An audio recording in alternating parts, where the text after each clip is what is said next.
The book we're going to discuss today is How Brands Grow. As an engineer, marketing was always a foreign concept, and this was a real eye-opener. Purchasing decisions ultimately follow predictable patterns.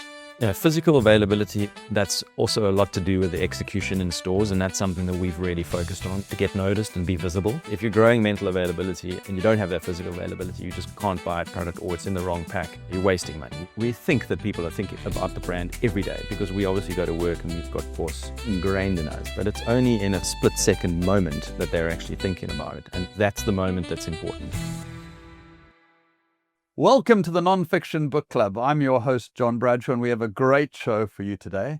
A reminder to sign up to our newsletter to always be the first to hear about reviews, interviews, and great discounts on all the books we cover. You can sign up on www.nonfictionbookclub.co.za. And now for our show. It is my great privilege to welcome Will Battersby, the CEO of BOS Brands, with us today. We've got a brilliant book. I'm so excited to have you here. Will has spent most of his career in beverage, started in the UK in the feel-good drinks company, then came back, studied his MBA at the GSB, then got involved in another kind of university, which was SAB Miller. And then back in 2012, he had the itch to get involved in something a bit more scrappy and startup-y, and he joined BOS Brands as their sales director. He's risen through the ranks at BOS. He's now the CEO there. He's been leading that business as it grows internationally, grows locally, grows into new products. And so just a brilliant person to have here to talk about the book. Now, when I asked you, firstly, welcome, Will. It's great to have you here. Thanks, John. Thanks for having me. Brilliant. So the book we're going to discuss today is How Brands Grow. And when you suggested this book, I was absolutely stoked because this book, I remember reading it when I first got my proper marketing job and I was trying to work out how marketing worked. And I fought with this book like crazy. Now it's become probably one of the 3 books I recommend to anybody in marketing. So a brilliant book, and was so fun to read it again. So thank you for a great choice of book. Great. Where were you in your journey when you came across this book? Yeah, thanks, John. Thanks again for having me on the intro.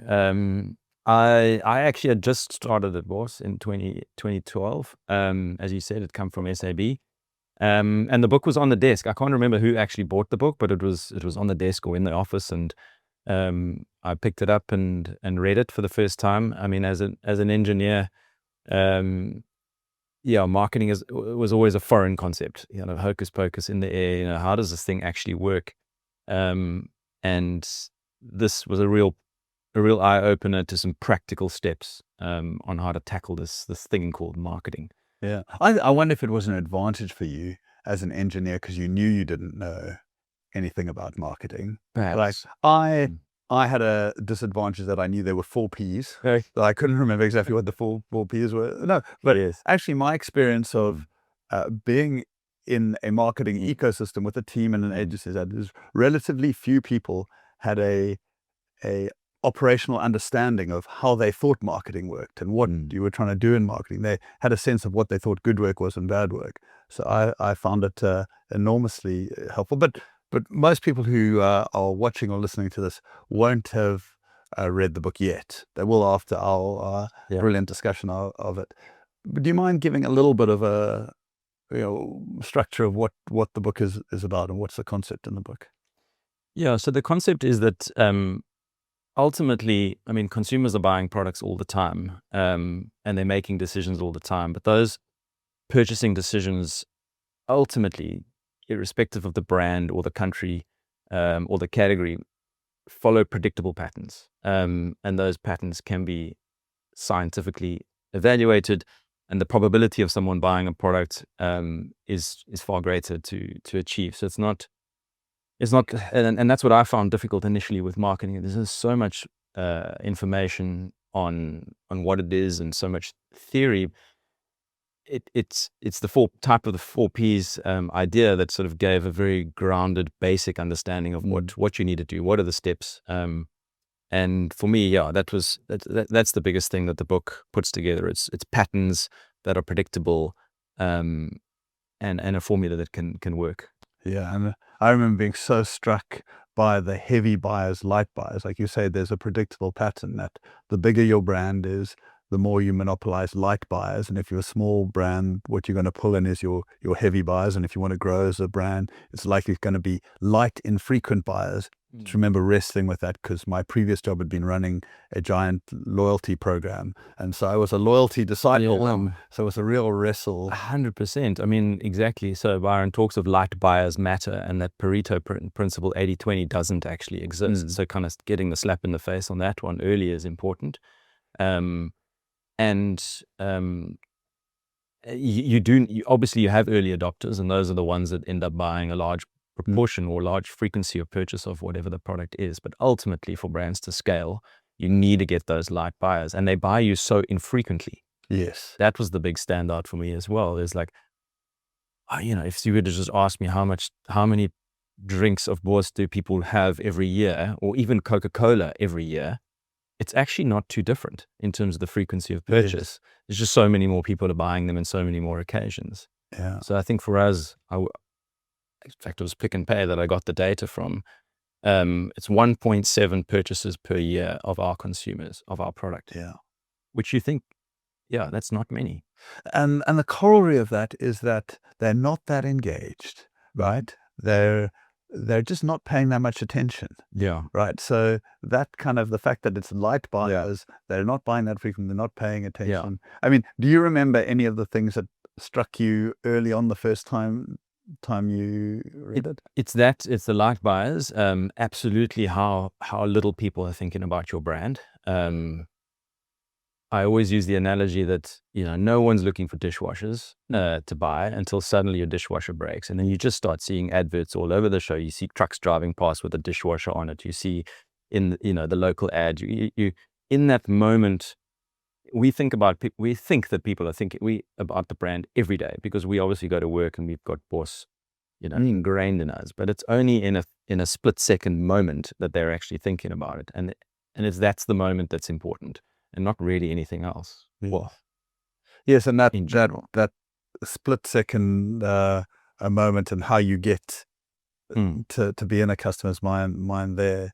Definitely want to talk a bit about that. But I guess one of the controversial terms that I remember is Byron really hates differentiation. Hates us chasing after differentiation. He loves distinctiveness. Can you talk a little bit about that distinction between?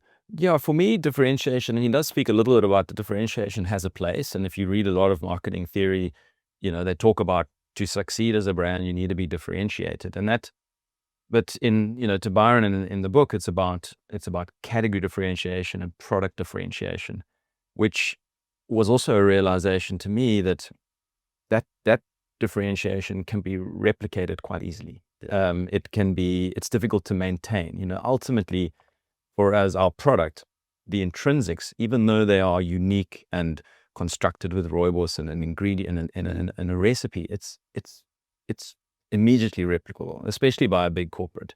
So it's the distinctiveness of the brand, and it's talking about brand specifically, that actually is going to give you that enduring advantage. So for brands to focus on distinctive assets is far greater in the long run than differentiation. Although differentiation is still important, and it's a foundation to a lot of things.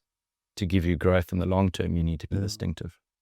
I mean, this is such a key discussion that I have with so many businesses as they're looking at their assets and their brand and how they landed. Because if you can be differentiated, right, it's in a way that's valuable to customers, that's great, right? But there are relatively few opportunities to be differentiated in a way that, like, if you have a business model that allows you to be the cheapest, right, then you can be differentiated. And for most people, they won't have that business model. So what they look for when they're hunting differentiation is the white space. And the white space is the place that nobody cares about. Customers don't care about. So in supermarkets, the white space is service, right? No supermarket, there's a supermarket that owns quality, the supermarket that owns price, there's a supermarket that owns convenience. There's no supermarket that owns customer service. So if you wanted to be differentiated, you could jump in that space, but no customers choose their supermarket based on that. So whereas distinctive, as you can see with the BOS brand, I mean, it really has been an incredible discipline. Is that hard to have the discipline to stay distinctive with the the BOS brand, but to stay with these assets? It has been hard. I mean, we've had numerous battles internally around communication on pack. Of course, as an example, of course, our pack is the biggest piece of an asset that's out there in the market that most people see. And we've been pulled a lot to communicate more on the pack. Why don't you put low sugar on? Why don't you put high in antioxidants? Why don't you say this on your pack? And to maintain that clear brand look and image on front of pack has been a conscious effort and a fight. It's often why we've had, I've reiterated to a few, we've got an internal graphic designer, senior graphic designer that holds all of our brand together and makes sure that we don't. The minister of no. The minister of no on like. The question is, can we? Then the answer is probably no. You've got to hold it. So it's tempting, and those differentiated properties are on the back of pack often, or in other forms of communication. But to keep that asset clean on front is important, and those assets obviously are across colors, fonts, logos. So obviously for us it's the BOS. The color red is our color. Yellow is also one of the distinctive colors. The lion, the star, and then replicating those assets not just on pack but across different touch points is also crucial. Yeah, and for me, the memory I have of the early days of BOS is every restaurant you went to had the umbrellas inside. Yeah, must have spent a fortune on umbrellas, but that was incredibly effective at having the distinctiveness of the brand. And we often had again the same argument with a lot of outlet owners that wanted to co-brand. Can you put our coffee shop name on with your umbrella? And for us, it was actually we prefer just to have our brand on here and keep it clean, keep it in line with the assets. It's not that their branding was bad. Yeah, it was just we felt like we needed the BOS brand to kind of stand out in its true form. And it is somewhat counterintuitive that adding messages makes it harder to be distinctive, makes it harder to stick in the customer's mind. Yeah, because you might think, oh well, each customer will find their message.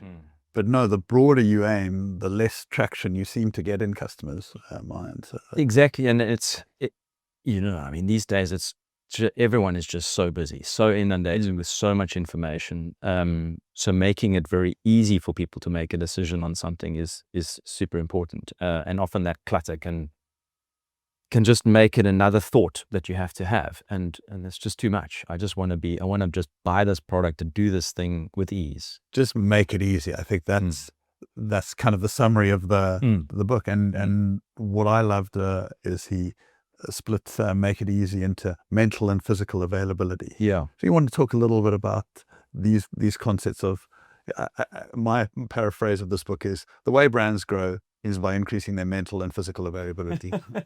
Just like that. Yeah, just do it. Just do it.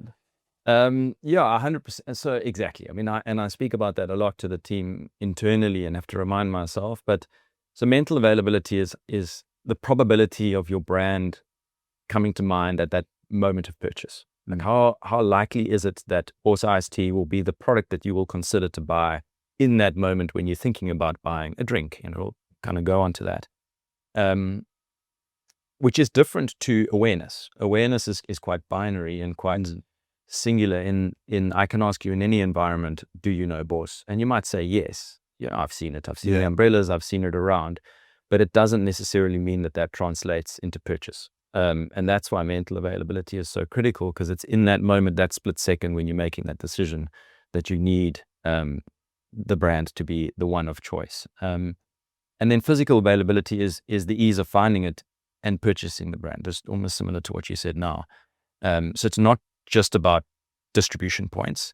It's about distribution points with the right pack, products, pricing, proposition, and we can go into a little bit more into the detail on that. But really, it's about being available to consumers and making it easy to buy. These are such powerful concepts. That split second of I'm going to a braai, right? I need something for the kids, right? I think of BOS. Yeah, I think it's in the second book that he starts referring to those as category entry points. So how have you, do you guys think about category entry points, these moments that you want to have mental availability for the BOS brand? We do. I mean, again, that's when you know that people are only thinking about you for a second, and you understand that those category entry points are so crucial. It's just firstly then just think of what are those category entry points. So for us, it's it can be sort of environmental, like it's a hot day, I need to quench my thirst. It can be something emotional. The kids need a treat. I'm in that shop and they're screaming and shouting like they need a treat, so I need to sort them out. Hypothetically, obviously not out. If ever you're watching this, that's not why we gave you BOS. No, exactly. Those days are fortunately gone, and now they're thinking about other drinks in the shop, unfortunately. But yeah, and that's so those are the kind of moments where they might you might want to buy it. And also we've learned to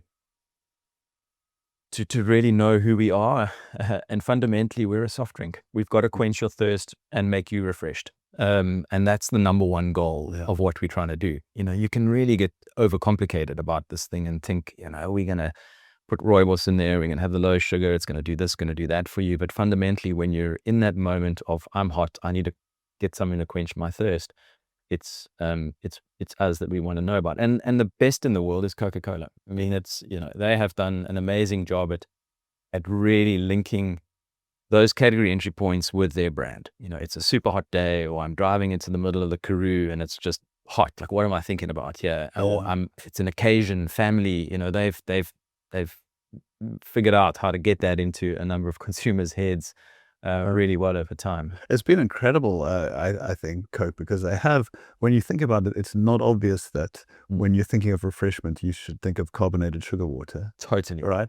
But it's a feeling. No, but they've done it, and they started, and then they systematically, meals and Coke, happiness, Christmas, all these category entry points that they've got. Exactly. And then the physical availability, so that if you're driving through any part of Africa, but definitely South Africa, and you pass a little shop, there'll be a hand-painted swirl getting the mental availability. And when you go inside, if they have a fridge, it'll be a Coca-Cola fridge. 100%. Physical mental availability link that they've just got. So exactly. And Byron references it around Coke's strategy of a cold Coke at arm's length. Yeah. So in every moment, every category entry point moment, they want to have physical distribution that equates to a cold Coke at arm's reach. And that's just incredible. And as it framed so much around what the business needs to do. What they've done. Well, we need fridges. Well, we need great route to market. We need all those things. To get that, we need to build the capability in our business to execute it. And we try to replicate that as much as we can. But it's obviously best in class. And the other side of the Coke thing, like right from that initial brief for the bottle, which is if you see a shard of the bottle on the ground, or if you reach out for it in the dark, you must be able to tell that it's a Coke bottle. That ends up with mental availability. You were talking a little bit about pack sizes with physical and mental availability. Do you want to, because it must be a huge choice to, you've been innovative in some things like the Tetra Pak. You came out initially in the cans, which were a little bit of an unusual shape for the cans when they first came out. Not everyone, Coke's copied you on the can shape. But how do you think about the pack sizes and new product innovation and what to do? Yeah, so physical availability also, and I'll kind of answer the question now, but for me, that's also a lot to do with the execution in stores, and that's something that we've really focused on, is to be noticed, to get noticed and be visible. When we first got listed in Woolworths many years ago, we got listed with our cans. It was the first product they found. They discovered it at I think it was some trade show, or the Taste of Africa trade show, and they saw our product and they really, really liked it. And we got listed early on in Woolworths, which was a really big win. But a lot of people didn't actually know that we were in there. And when we list, so the cans are obviously an instant consumption or a take-home pack. It's not necessarily the most popular take-home pack. So the bigger format, 1 liter, 1.5 liter is. And when we launched the 1 liter, and it got listed in Woolworths, the amount of people that came to me afterwards and said, "Well done on getting the Woolworths listing." That's amazing. You, And we had actually been in there for 12 months with the cans, but we weren't available to that consumer in the pack that they wanted. So even though we were there on the shelf, they did not know that we were there. And that again struck me that you can be there, but if you're not there in the right pack for that consumer that's looking to take it home, you're actually invisible. You're not even considered, you're not even in the moment. Part of that category entry point, I guess, was I would have got a 2-liter Coke before, but I'm looking to get something healthier. Yeah, or Lipton, I might have bought Lipton and 1.5 liter. That's my normal drink. Now I'm looking for something healthier. Yeah, I wouldn't have thought of the I don't buy cans, or a 6-pack of cans. Exactly. So that was astounding to just think about that, because then that also means that when you're in the stores, you can't have two facings. You can't have one facing and say, I'm here. No, because you're nowhere. You're not even in their mind when they're making the purchase decision. So Byron doesn't speak about this a lot, but there is an ability to change consumer purchase behavior at the point of purchase. Yes. And that's also something that we've focused on with the colors. That obviously it's big block branding and physical presence. And then when it comes to innovation and other products, we sometimes think about those category entry points as a kind of a clock, which is also a different way of thinking about it. So in the day, you have different moments. And in the morning, there's a moment where you might have a tea. You might have drunk your coffee, or you might drink a tea. And that's sort of, for us, our rooibos tea is a moment where we want you to consider having our product. At lunchtime, it's I'm going to have lunch on the go, grab a meal. Iced tea is obviously the thing that we were looking to have in that moment as a refreshing, healthy alternative. In the afternoon, it might be seen as a pick-me-up. That's often the moment, or you have another tea. You can have lots of cups of tea, to be honest. I believe in that. On the weekend, the kids are playing. You've got your 3-liter pack for family occasions or kids' parties. The cordials we've just launched. And then our most recent launch is the collaboration with Gordon's, which is an RTD, which takes us into a moment of, post 5 o'clock, where not a lot of iced tea or tea is drunk. It's a different moment. Of course, in the evening, tea maybe before you go to bed, but that 5 to 8 o'clock is a time we don't actually play or don't have a product available for people. So the RTD is a nice sort of addition for that moment. I mean, I love the thinking. It seems like there's a danger in that you would always vote for more, right? You would just get more. Like, how do you keep that in tension with the fact that you do still want a big block facing? How do you stop innovation just running out of control, that you keep identifying new niches that you would love BOS to be playing in? Yeah, it's difficult. So because you innovate, and the ability to innovate is one of our competitive advantages versus the bigger corporates who take a long time to get onto the trends of things. But yeah, it's a work in progress. We don't get it right. So we've launched products that haven't worked. We've launched products that maybe weren't aligned to the brand and the messaging and kind of keeping that clear, and they haven't worked as well, and we've stopped them. And we've launched things that have worked well. So yeah, we've also learned that BOS can't go to every category. We've had a sports drink, we've had an energy drink, but I think that what we have now is a good set. We've got a right to win in, obviously iced tea is our home, but we have a right to win in rooibos tea because rooibos tea is part of our DNA. And the cordials is a move into a very big category in South Africa, which we haven't been in, and we think there's an opportunity for a healthier, differentiated proposition. Yeah. Well, I just love the survivable experiments. That'd be like, hey, what does it feel like when our BOS iced tea goes into energy drinks? Feels like it might be, nah, not quite. What does it feel like in cordial? Hey, it feels like we're authentic, but we're out there testing it a little bit. So yeah, and we use South Africa as obviously the bed for innovation. We can try things a bit better here. We can get it to market quicker. But overseas in Europe, which is 30% of our business, it's just iced tea. We are just single focused on iced tea, and only the core packs, 1 liters and 250 ml cans. So that COVID did teach us a little bit around focusing on the core. So most of our sales is from cans and 1 liters. Yeah, and there's analogy with how Nike grew its business, that it always, in each new sport, it always did footwear first, right? And then it got on to apparel, and then it got on to equipment. Yeah. So, which was its running, and then it took that to basketball and took that to golf. So your iced tea is your sneaker. My sneaker, our sneaker, great.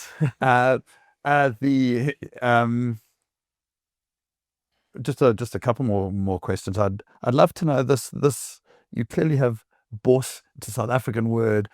Though I had to be corrected from saying it boss. So I found religion and started saying it right a little while back. But it's clearly resonated with South Africans. It's got some mental availability, physical availability in the South African mind. How do you have to think differently about mental and physical availability when you're launching in new markets? Because you're in the US, UK, a bunch of Western European markets. It's a lot harder. Obviously, the amount of spend is significant with competition. So euro spend or dollar spend is huge. And I think that, what we've learned, I mean, right now we're seeing some really good early traction in the UK. We've approached the UK quite differently to how we might have done South Africa or other times when we've been into Europe. And it's about being in the right channels and making sure that we're listed in the right stores up front. Much like almost back in the day, getting into Woolworths in the early days here was a landing with the right consumer in the beginning. Yes. And that really helped us. So in Europe, in the UK now, it's beachhead. Exactly. It's Whole Foods. It's Booths, which is a premium retailer in the north of the UK. And then it's also food service is still critical. So it's not the biggest volume, and it's quite an expensive channel to service in the beginning, but it's a critical brand building space. So building that great experimental, it feels like people will take the risk on a new brand or a new drink in food service more than they would in retail. Exactly. You're in a moment where you're also not necessarily looking at the price as much. You want a refreshment. You're on the go. You want something quickly. So you're going to take a risk, and it's cold and it's refreshing. So those moments are helpful. But at some point we know that if we hit that inflection point of growth, or we get a bigger retailer listing, we're going to need to back it up with bigger activations, like we did a little bit here in the old days. So bigger, awareness on brand, merchandise, classic PR and sampling. I think there's something, certainly a lot of the brands I talk to, they think they've arrived when they get distribution, right? That it's almost all about physical availability, without understanding that, especially in like the Dutch market, the US market, the buyers are incentivized on newness. So if you don't drive the demand, they will say, okay, well, you're not new anymore. You've been here a year, so you no longer count towards my newness KPI. So, I need to rotate you through.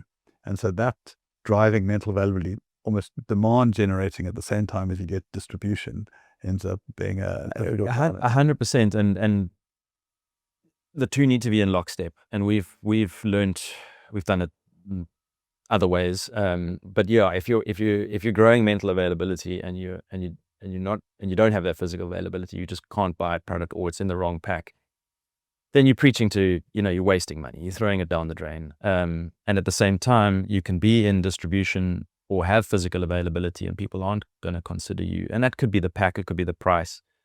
And that's why I say in the UK, it's about being in the right stores, because although our mental availability in the UK is not as high, in those stores, people will look at you more. They will experiment. Those stores creates mental availability. Exactly. So making sure the two, mental and physical availability, are in lockstep is crucial. It's not easy, but it has to be done. All right. So just to wrap up, what's coming? Can you share, without giving away the BOS secrets, can you share anything that you're excited about that you have in the works for BOS? Well, number one, we're still on a mission to build mental and physical availability. Good. Because I still believe that is the ticket to success. And for us, in physical availability is some innovation, being in the right pack for different people, being in as many locations for people to buy. I think that we've had a channel strategy for the last few years, which has included, classic traditional retail, out of home, which is the food service side, and then maybe forecourt convenience. We've just recently added a non-traditional channel into that as well, because we've opened our eyes to where are the other touch points that people can enjoy the brand. And non-traditional retail is actually quite big. So it's, it's stores like Cape Union Mart or Cotton On or, Pep or other places where people are in a moment that they're going to drink or want to drink.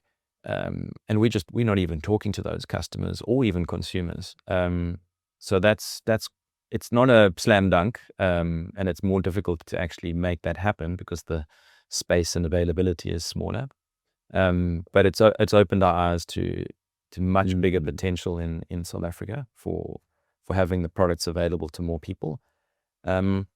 Innovation, the big growth drivers for us are within the core range. Our sparkling iced tea has been out for a few years. Our strawberry iced tea is doing quite well, pulling in people that prefer fizzy carbonates into the category. It's important in South Africa that the iced tea category is a strong and growing category.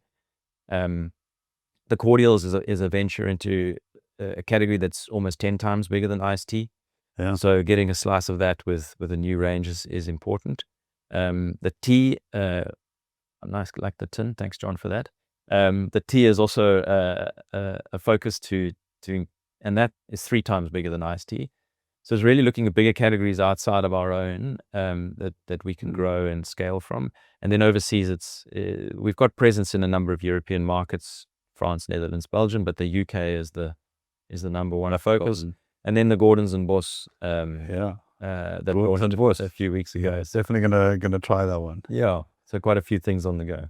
Brilliant. Well, look, thank you so much for coming on the show. I think the book is brilliant. How Brands Grow. If you run a business or work in marketing, you must read this book, even if it's just to fight with it. I think the concepts are so strong. But I think fantastic to do it with reference to the BOS brand, because you can really see the distinctiveness, how you fought for physical and mental availability. So just a brilliant case study in what good looks like in growing it. So good luck. Thanks, John. Thanks for having me. Well, thank you for listening to the Nonfiction Book Club. Remember to sign up at www.nonfictionbookclub.co.za to get our newsletters, find out about interviews like this, book reviews, and get discounts on the books we cover. Until next time, happy reading.